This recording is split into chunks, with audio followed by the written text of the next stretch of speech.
Hello,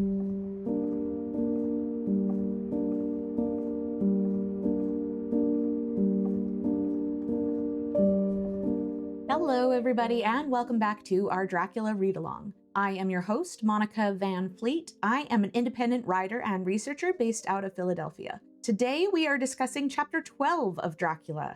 Chapter 12 of Dracula starts off with an entry in Dr. Seward's diary. He arrives at the Westenra household and is joined only moments later by Professor Van Helsing.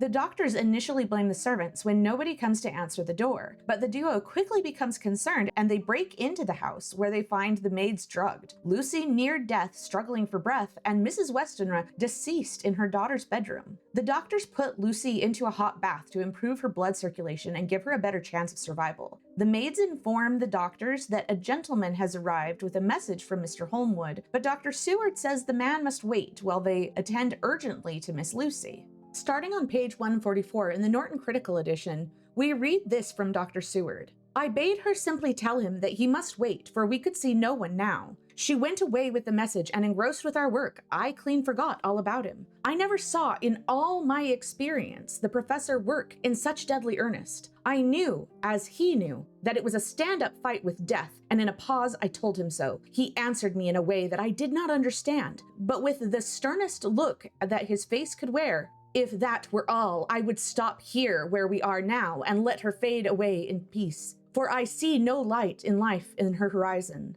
He went on with his work, if possible, with renewed and more frenzied vigor. When Lucy shows signs of improvement, the doctors remove her from the bath to dry in a hot sheet and move her to another room. At this point, because of her improved condition, Van Helsing declares, the first gain is ours. Check to the king. Van Helsing also says that Lucy is in desperate need of another blood transfusion, but their supply of manly willing donors has run dry. Dr. Seward and Dr. Van Helsing debate what to do when Quincy Morris asks, well, what's wrong with me anyway? Revealing that he was the forgotten gentleman waiting mentioned by the maid.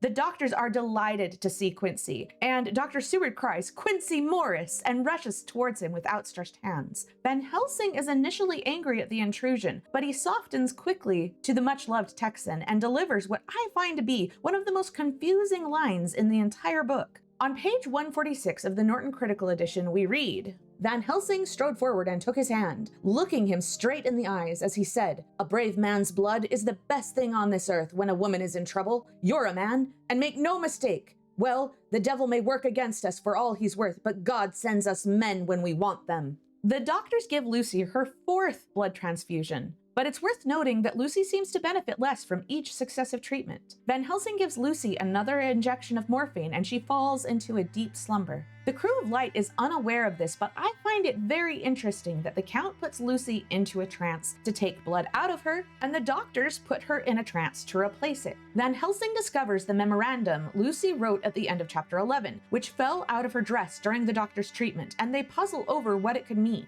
In Victorian times, Lucy's memorandum would have been a more formal or official document intended to be read by others. This offers a contrast from the personal journal entries and letters that make up the majority of the text of Dracula. Following this, the doctors discuss what must be done to officially certify the death of Mrs. Westenra without provoking an inquest. Quincy asks Jack Seward for a private word, where he reveals that he has pieced together that this was Lucy's 4th blood transfusion. Because of their mutual ignorance, I find Quincy's musings on page 148 of the Norton Critical Edition to be one of the most chilling passages in the entire book. And how long has this been going on? About 10 days. 10 days! Then I guess Jack Seward, that poor pretty creature that we all love, has had put into her veins within that time the blood of 4 strong men. Man alive, her whole body wouldn't hold it. Then, coming close to me, he spoke in a fierce half-whisper. What took it out?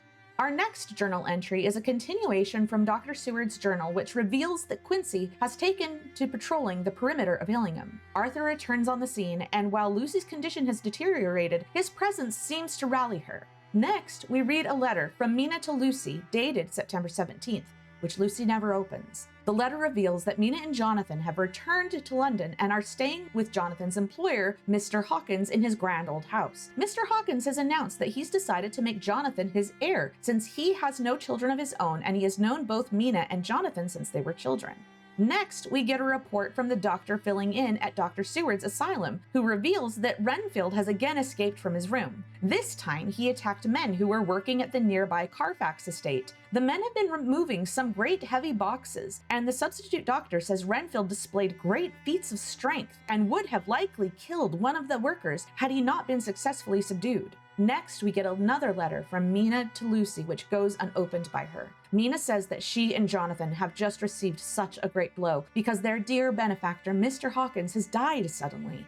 Jonathan is left to be chief mourner, which causes him emotional distress concerning to Mina because he is still recovering from his earlier ordeal in Transylvania. Mina says she and Jonathan will be coming to London for Mr. Hawkins' funeral, and she hopes to see Lucy during their stay. Our final entry in Chapter 12 is another entry from Dr. Seward's diary on September 20th. Dr. Seward says he wouldn't mind if he heard the wings of death coming for him, because they have been met with such tragedy. Mrs. Westenra is dead. And here is where the reader learns that Arthur's father has died as well. Dr. Seward says that Lucy's condition has continued to deteriorate, and he fears the end is not far off. Dr. Seward notes that while Lucy is awake, she clutches the garlands of garlic closer to her, but when she is asleep, she pushes them away. She also repeatedly reaches for her concealed memorandum and mimics shredding the documents in her sleep even after they are taken away. At 6 p.m., when Van Helsing returns to Lucy's room to allow Dr. Seward some rest, Van Helsing notes changes in Lucy's condition. She is near death, but the puncture wounds on her neck have mysteriously healed, while her teeth seem to have grown longer and sharper. Dr. Seward wakes Arthur so he can say goodbye. When Jack and Arthur enter Lucy's room, Dr. Seward notes that Van Helsing has kindly brushed Lucy's hair, which is described as sunny ripples, and helps her look her best for her final moments with her fiancé. When Lucy sees Arthur, she calls for him to come to her, but Van Helsing holds him back, insisting that he take her hand instead. At this point, a terrible change seems to overcome Lucy, and on page 156 of the Norton Critical Edition, we read, "In a sort of sleepwalking, vague, unconscious way, she opened her eyes, which were now dull and hard at once, and she said in a soft, voluptuous voice, such as I have never heard from her lips, 'Arthur, oh my love, I am so glad you have come. Kiss me.' Arthur bent eagerly over to kiss her, but at that instant Van Helsing, who, like me, had been startled by her voice, swoops upon him and catching him by the neck with both hands, dragged him back with a fury of strength which I never thought he could have possessed, and actually hurled him almost across the room. 'Not for your life,' he said, 'not for your living soul and hers,' and he stood between them like a lion at bay. Lucy responds uncharacteristically with rage in her eyes and her sharp teeth champing greedily together. The cruel change in Lucy passes. Very shortly after, she opened her eyes in all of their softness, and putting out her poor, pale, thin hand, took Van Helsing's great brown one. Drawing it close to her, she kissed it. 'My true friend,' she said in a faint voice, but with untellable pathos, 'my true friend and his. Oh, guard him and give me peace.' Lucy calls on Van Helsing to swear it to her, which Van Helsing does solemnly while kneeling by her side. Then Van Helsing lets Arthur kiss Lucy on her forehead. Lucy's eyes close, her breathing becomes labored again, and then, all at once, it stops, and Van Helsing declares Lucy dead. Immediately following her death, Dr. Seward notes that some change has come over her, and death has given her back part of her beauty.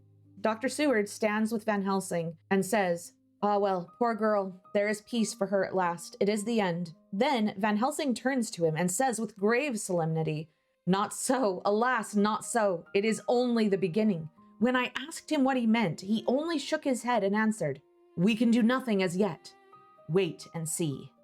And that is the end of the chapter. In Chapter 12, the Crew of Light is still in the dark about what is plaguing Miss Lucy. This chapter reveals that the only two characters who grasp what's happening are Van Helsing and Lucy herself. Chapter 12 is packed with tragedy, including the deaths of two more parental figures, as well as Lucy's mortal death. The resulting tension ensures the threat of Dracula is felt acutely throughout the chapter, though he never appears on the page. This week's Substack Deep Dive is on the importance of being earnest, and next week we get our very first glimpse of a sinister woman known as the Bloofer Lady.